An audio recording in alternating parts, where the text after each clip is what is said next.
जून का महीना चल रहा था। गर्मी पड़ रही थी। खुले आसमान के नीचे भी सुमित्रा जी को नींद नहीं आ रही थी। नींद आती भी तो कैसे। आज सुबह से ही सुमित्रा जी ने अनाज का एक दाना भी मुंह में नहीं डाला था। रात के करीब 2 बज रहे थे। सुमित्रा जी रसोई में जाकर खाना ढूंढ रही थी, पर रसोई में खाने के लिए कुछ भी नहीं था। फिर सोचा कि चलो एक गिलास दूध ही पी लेती हूँ, लेकिन भगोना भी खाली था। जब कुछ खाने पीने को नहीं मिला तो एक गिलास पानी पीकर वापस जमीन पर बिछी हुई चटाई पर लेट गई। एक तो जोरदार गर्मी, दूसरी भूख से परेशान होकर बस इधर से उधर करवट बदल रही थी और बार बार आसमान में टिमटिमाते हुए तारों को देख रही थी। कुछ खाने के लिए सुमित्रा जी रसोई में जाकर कुछ बनाकर भी खा सकती थी, मगर रसोई में जाकर कुछ बनाती तो खटर पटर की आवाज़ से उनके बहू बेटे जो अपने कमरे में आराम से कूलर चलाकर सो रहे थे, कहीं वो जाग न जाए। सुमित्रा जी के कमरे में कूलर तो छोड़ो, पंखा भी नहीं लगा हुआ था, इसलिए वो खुले आसमान के नीचे चटाई बिछाकर सोती थी। कल बेटे के दोस्त की शादी थी, तो बहू बेटे सुबह से ही शादी के फंक्शन में गए हुए थे। वो खाना खाकर ही आए थे। सुमित्रा जी के लिए रात की बची हुई 2 बासी रोटियां रख गई थी और सुमित्रा जी से कह गए थे कि चाय बनाकर रोटियां उसके साथ खा लेना। बहू अक्सर रात की बची हुई रोटियां सुमित्रा जी को खाने के लिए दिया करती थी, इसलिए सुमित्रा जी को रात की ठंडी बासी रोटी खाने की आदत पड़ गई थी। उन्होंने भी बहू के कहने पर हाँ में सिर हिला दिया। उन्हें हिदायत देकर बहू बेटे तो अपने दोस्त की शादी में चले गए। गर्मी बहुत ज़्यादा थी, इसलिए सुमित्रा जी बाहर आंगन में चारपाई बिछाकर बैठ गईं। रात को जब सुमित्रा जी को भूख लगी तब वो खाना लेने के लिए रसोई में गए। रोटी का डब्बा खोला तो देखा उसमें बहुत सारी चींटियां लगी थीं। अब सुमित्रा देवी जी को भूख बहुत जोर से लग रही थी, लेकिन रसोई में कुछ भी और नहीं था। फ्रिज खोल कर देखा तो उसमें भी खाने के लिए कुछ नहीं था। रात के करीब 11 बजे बहू और बेटे शादी से वापस आए, लेकिन सुमित्रा जी की अपनी बहू से इतनी रात को कुछ खाने को मांगने के लिए कहने की हिम्मत नहीं हो रही थी, इसलिए वो चुपचाप से खुले आसमान के नीचे लेटी रहीं और बहू बेटे अपने कमरे में सोने के लिए चले गए। लेकिन जैसे जैसे रात का अंधियारा बढ़ता गया, सुमित्रा जी की भूख भी बढ़ती ही जा रही थी, इसलिए वो रात के अंधेरे में ही रसोई में जाकर कुछ खाने के लिए ढूंढ रही थी। सुबह मुर्गे की आवाज़ के साथ ही उनकी आंख खुली और बाहर आंगन में आकर देखा तो रसोई में बहू मीनल खाना बना रही थी। खाने की खुशबू से सुमित्रा जी को और भी तेज भूख लगने लगी। मन ही मन में सोच रही थी, चलो अब तो कुछ अच्छा खाने को मिल ही जाएगा। लेकिन थोड़ी ही देर में मीनल एक हाथ में चाय का एक कप पकड़ाते हुए बोली, आज इतनी देर लगा दी आपने उठने में। जल्दी से चाय पीकर पूरे घर की साफ सफाई कर दो और बाथरूम में कुछ कपड़े पड़े हुए हैं, उनको भी धो के जल्दी से छत पर सुखा देना और सारा काम हो जाए तो किचन में आकर मेरा हाथ बटा देना। अभी थोड़ी ही देर में मेरे मायके से भैया और भाभी आने वाले हैं, इसलिए मैं जल्दी जल्दी खाना तैयार कर रही हूँ। और थोड़ी जल्दी जल्दी हाथ पाँव चलाना और किसी भी काम में ज़रा भी देर नहीं होनी चाहिए, नहीं तो तुम उन लोगों के सामने काम करके मुझे ये जताने की कोशिश करोगी कि मैं घर के सारे काम तुमसे ही करवाती हूँ। रात से भूखी प्यासी सुमित्रा जी बहू के आगे कुछ बोल ही नहीं पाए और एक कप चाय की प्याली पी कर ही उन्होंने अपने पेट की भूख को शांत किया। पूरे घर की साफ सफाई करने के बाद और बाथरूम में पड़े कपड़े धोने के बाद सुमित्रा जी बहू से बोली, बहू अब तो घर का सारा काम हो चुका है, रात से कुछ नहीं खाया, बहुत तेज भूख लग रही है। भूख के मारे अब तो हाथ पैर चलना बंद हो गए हैं, कुछ खाने के लिए दे दो। रात को तो जो रोटियां रख कर गई थी उसमें चींटियां लग गई थीं। अच्छा, गरम गरम खाना देखा नहीं कि झूठ बोलना भी सीख गई हो, किसी और को बुद्धू बनाना अपनी बातों से। मैं आपकी बातों में आने वाली नहीं हूँ, शर्म नहीं आती आपको खाने के लिए झूठ बोलते हुए?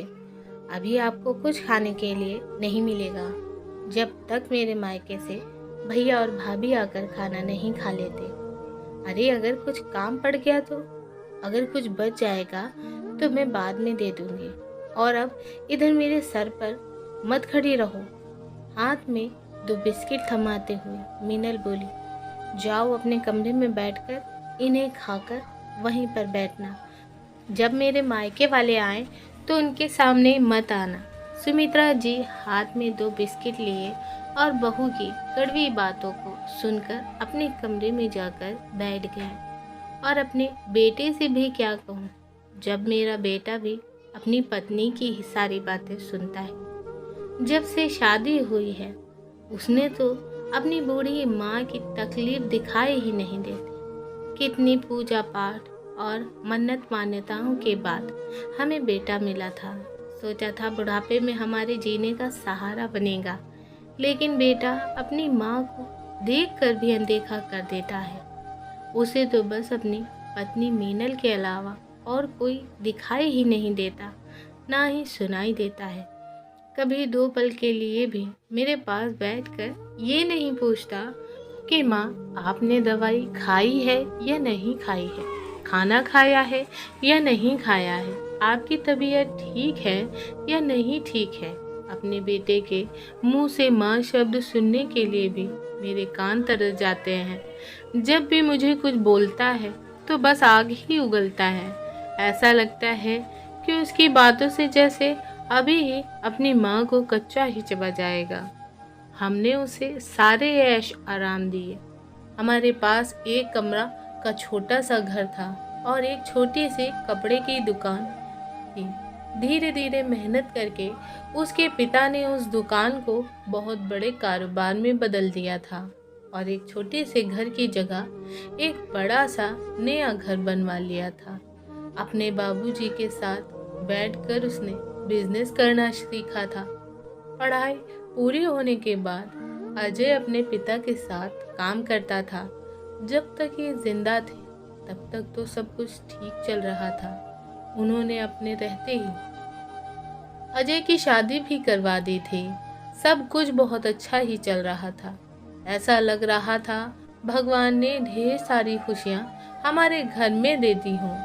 एक दिन मेरे पति के सीने में तेज दर्द उठने की वजह से वो इस दुनिया को छोड़कर चले गए।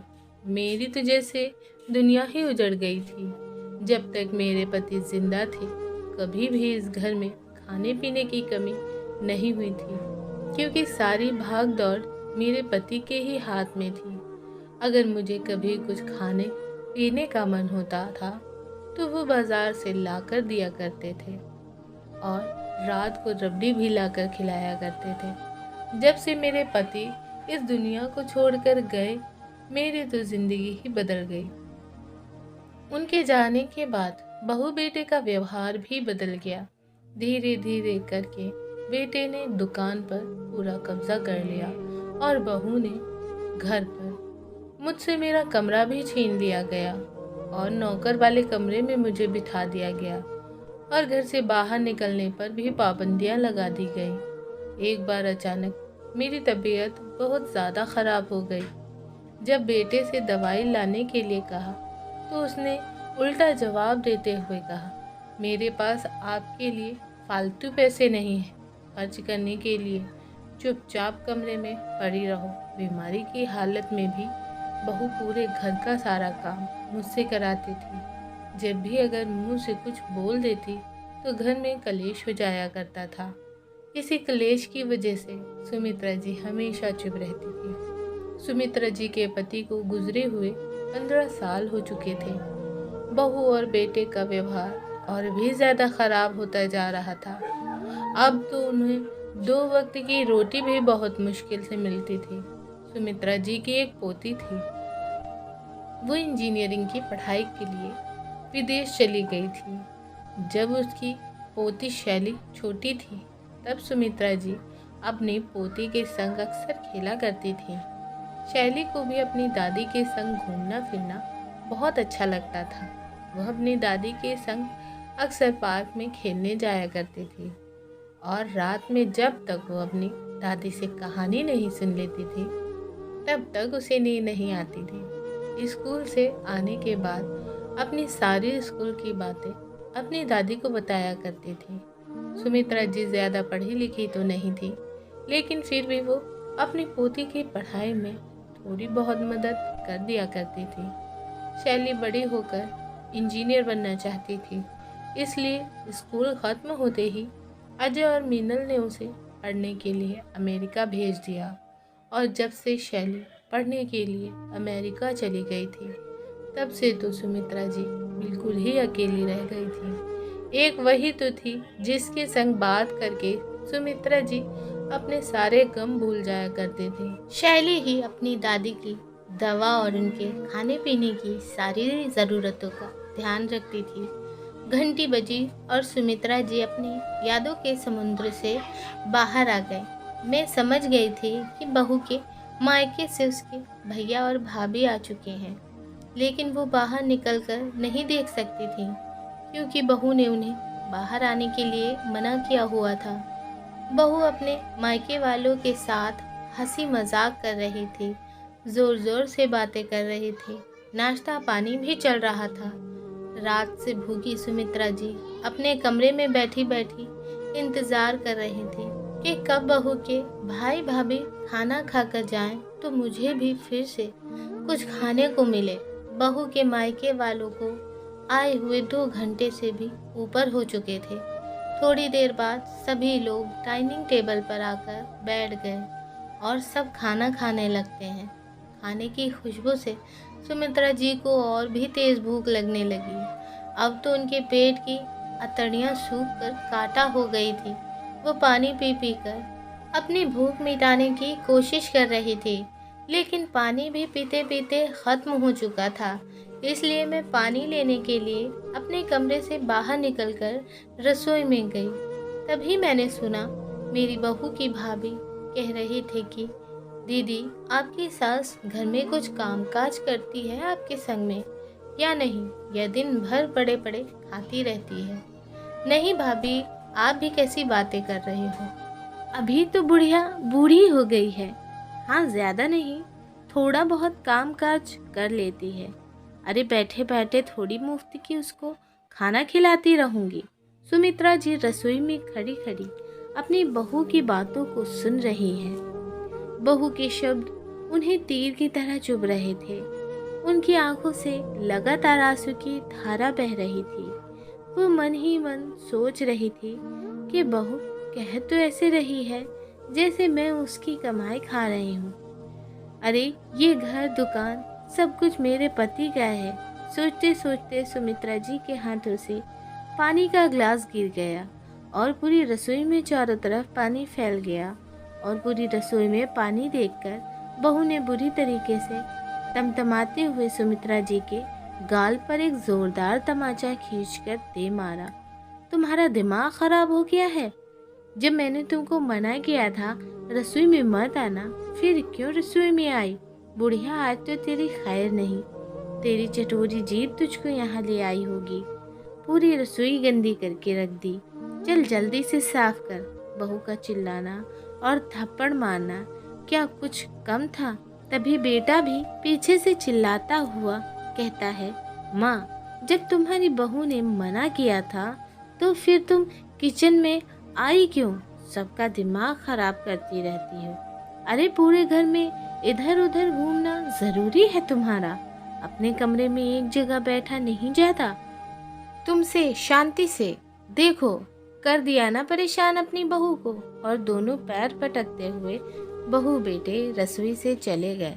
भूखे रहने का दर्द इतना नहीं था जितना बहू के हाथ का थप्पड़ खाकर हुआ। सुमित्रा जी पूरी तरीके से ही टूट चुकी थी और किचन में ही एक कोने में बैठकर अपनी किस्मत पर रो रही थी और भगवान से प्रार्थना कर रही थी, भगवान मेरे जैसी औलाद किसी को मत देना। किचन साफ करके थोड़ी देर बाद सुमित्रा जी अपने कमरे में जाकर बैठ जाती हैं। सभी लोग खाना खाकर चले जाते हैं। उधर सुमित्रा जी अपने कमरे में बैठी बैठी खाने का इंतजार कर रही थी। लेकिन बहू रसोई में ताला लगाकर अपने कमरे में जाकर सो गई। सुमित्रा जी बहू को आवाज देते हुए बोली, बहू कुछ खाना बच गया हो तो दे दो, कल रात से कुछ नहीं खाया है, बहुत जोर की भूख लग रही है। बहू बेटे दोनों चिल्लाते हुए बोले, आज तुम्हें कुछ खाने को नहीं मिलेगा। आज तुमने सारे मेहमानों के सामने हमारी बेइज्जती की है, उसकी यही सजा है। जाकर चुपचाप अपने कमरे में लेट जाओ। अगर इस घर में रहना है तो मेरे हिसाब से ही रहना पड़ेगा। और ज़्यादा दिमाग खराब किया तो कल भी खाना नहीं मिलेगा। और ज़्यादा ही परेशानी है तो चले जाओ हमारे इस घर को छोड़कर, हमें तुम्हारी कोई ज़रूरत नहीं है। बेटे बहू के मुंह से ऐसी बातें सुनकर सुमित्रा जी के कान खुले के खुले रह गए। वह वहीं लड़खड़ा कर जमीन पर गिर पड़ी। अब उनको समझ में नहीं आ रहा था कि वो कहाँ जाएं, लेकिन उनसे अब और अपमान भी बर्दाश्त नहीं हो रहा था। अब उन्होंने अपनी साड़ी के पल्लू को कसा और कुछ पैसे जो उनके पास थे वो लेकर घर से निकल गई। बहू बेटे चुपचाप खड़े उन्हें जाते हुए देख रहे थे, लेकिन दोनों में से किसी ने भी अपनी मां को रोकने की कोशिश नहीं की। सुमित्रा जी के पास मुश्किल से 300 रुपए ही होंगे। मैं सोच रही थी इन 300 रुपए से क्या कर सकती है, और भूख भी बड़े जोरों की लग रही थी। तो सबसे पहले उन्होंने एक प्लेट समोसा लेकर अपने पेट की भूख को शांत किया, और दिमाग में यही सवाल चल रहा था कि आगे की जिंदगी कैसे कटेगी। हाथ में सिर्फ अब 280 रुपए ही बचे थे। वहां से थोड़ा आगे चली तो देखा एयरपोर्ट के कुछ दूरी पर ही मेला लगा हुआ था। मेले को देखकर उनके दिमाग में बहुत अच्छा ख्याल आया। उन्होंने अपने पास बचे हुए पैसों से गुब्बारे खरीदे और उन्हें मेले के बाहर खड़े होकर बेचने के लिए चली गई। दोपहर हो चुकी थी और उनका एक भी गुब्बारा नहीं बिका था। मायूस सुमित्रा जी आने जाने वाले सभी लोगों से गुब्बारे लेने की विनती कर रही थी। तभी थोड़ी देर बाद एक बच्ची वहां पर आई और उसे उनके गुब्बारे बहुत ही पसंद आ गए। उसके पिता ने अपनी बेटी के लिए सारे गुब्बारे खरीद लिए और सुमित्रा जी की आज की पहली कमाई हुई थी। रात के करीब 7 बज चुके थे। सुमित्रा जी को जोर से भूख भी लग रही थी। उन्होंने खाना खाया। जानती थी कि घर जाकर बहू खाने को तो देने वाली नहीं है, और अब तो सुमित्रा जी रोज यही करने लगी। सुबह जल्दी उठकर घर के सारे काम करने के बाद सुमित्रा जी गुब्बारे बेचने के लिए निकल जाती थी और रात को पेट भर खाना खाने के बाद ही घर पर वापस आती थी। बेटी बहू उनसे कभी ये नहीं पूछते थे कि आप इतनी देर तक कहाँ जाती हो। कुछ भी लेना देना नहीं था। धीरे धीरे करके अब सुमित्रा जी के हाथ में कुछ पैसे इकट्ठे हो चुके थे और अब वो अपनी दवाई और खाने पीने का खर्च स्वयं उठाया करती थी। उन्हें हर छोटी छोटी चीज के लिए अपने बेटे बहू के आगे हाथ नहीं फैलाने पड़ते थे। ऐसे ही करते करते 1 साल बीत गया। उधर शैली की पढ़ाई भी पूरी हो चुकी थी। वो अपनी मम्मी पापा और दादी को सरप्राइज देने के लिए इंडिया वापस आ रही थी और फ्लाइट में बैठे ही बैठे सोच रही थी, अचानक से मम्मी पापा और दादी मुझे देखकर कितने खुश हो जाएंगे। मैंने अपनी दादी और मम्मी पापा के लिए बहुत सारे तोहफे लिए थे। उसके साथ ही एक सहेली भी इंडिया वापस आ रही थी। सहेली से शैली ने पूछा, तुम सबसे पहले जाकर क्या करोगी घर पर? उसने कहा, मैं सबसे पहले अपने पुराने दोस्तों से मिलने जाऊंगी।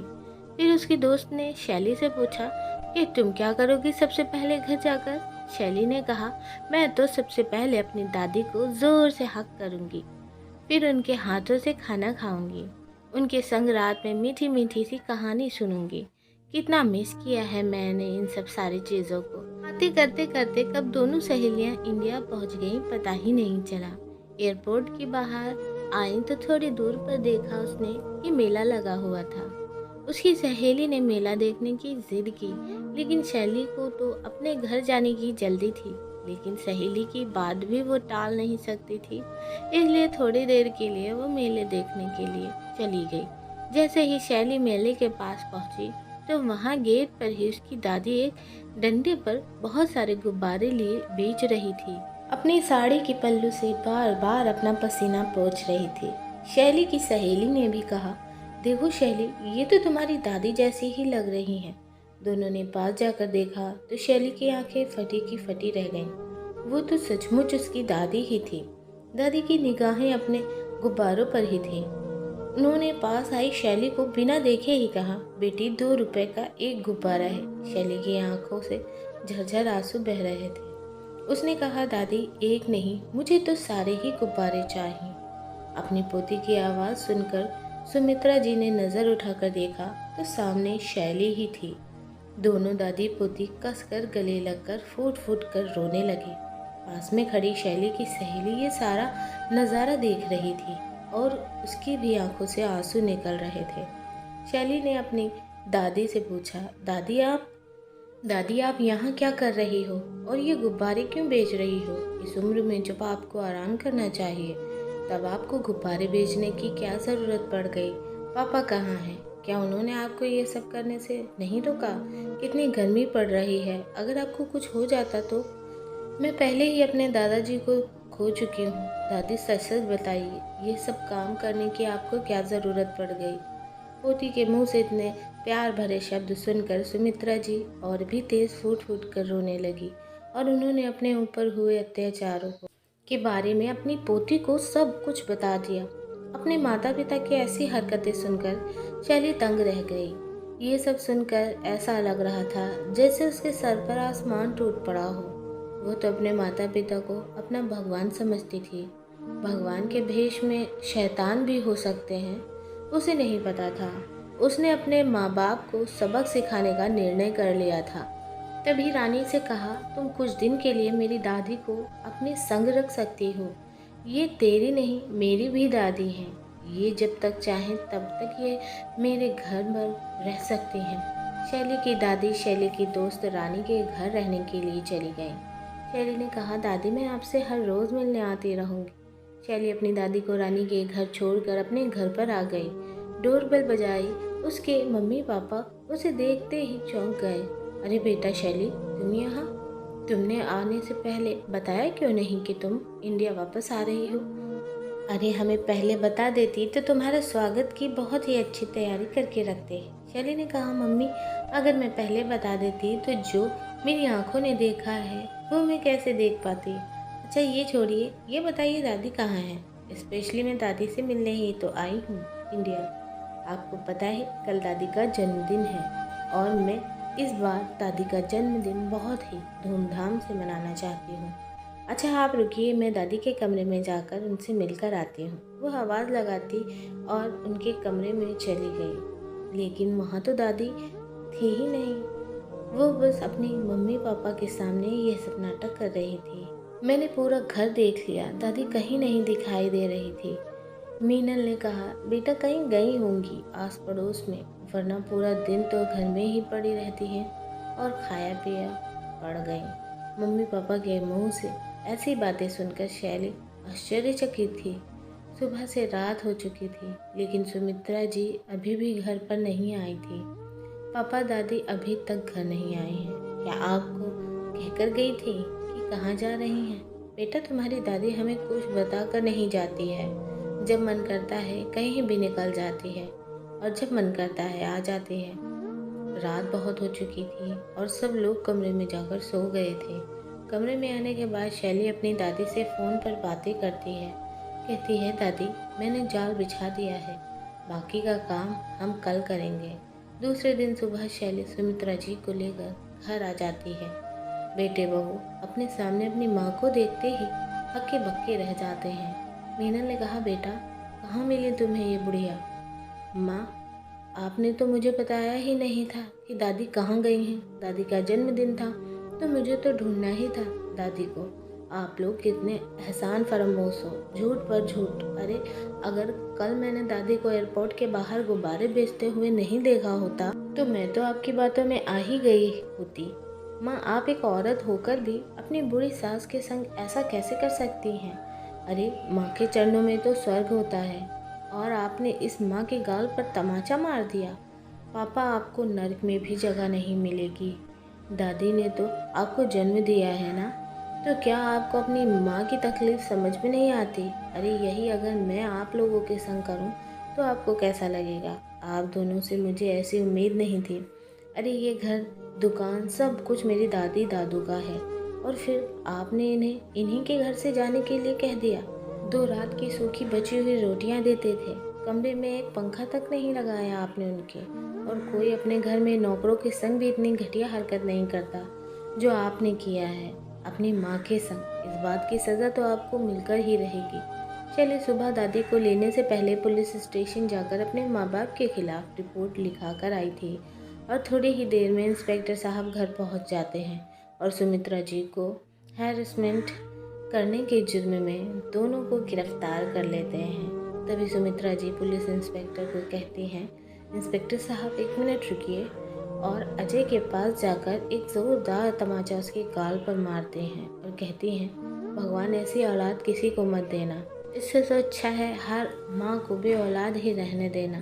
तभी अजय को शायद अपनी किए का पछतावा हो रहा था और वो अपनी माँ के पैरों में गिरकर माफ़ी मांगने लगता है, लेकिन सुमित्रा जी उसे माफ़ नहीं करती हैं और इंस्पेक्टर से कहती हैं, ले जाइए इसे मेरी नज़रों से दूर। अजय और मालिनी को सुमित्रा जी को परेशान और हैरेसमेंट करने के जुर्म में 10 साल की सज़ा हो जाती है, और उधर शैली और सुमित्रा जी खुशी खुशी रहने लगते हैं। और शैली आज अपनी दादी का जन्मदिन बहुत ही धूमधाम से मनाती है। अमेरिका से पढ़ाई करने की वजह से उसे बहुत ही बड़ी कंपनी में जॉब ऑफर होती है, और दोनों दादी पोती अपनी ज़िंदगी हंसी खुशी से गुजारने लगती हैं। तो दोस्तों, कैसी लगी आपको ये स्टोरी? हमें अपने सुझाव कमेंट में ज़रूर लिख भेजिएगा। वीडियो को लाइक, चैनल को सब्सक्राइब और बेल आइकन को प्रेस करना मत भूलिएगा। हम आपको मिलेंगे एक और ऐसी बेहतरीन वीडियो में। तब तक के लिए धन्यवाद। आपका दिन शुभ हो।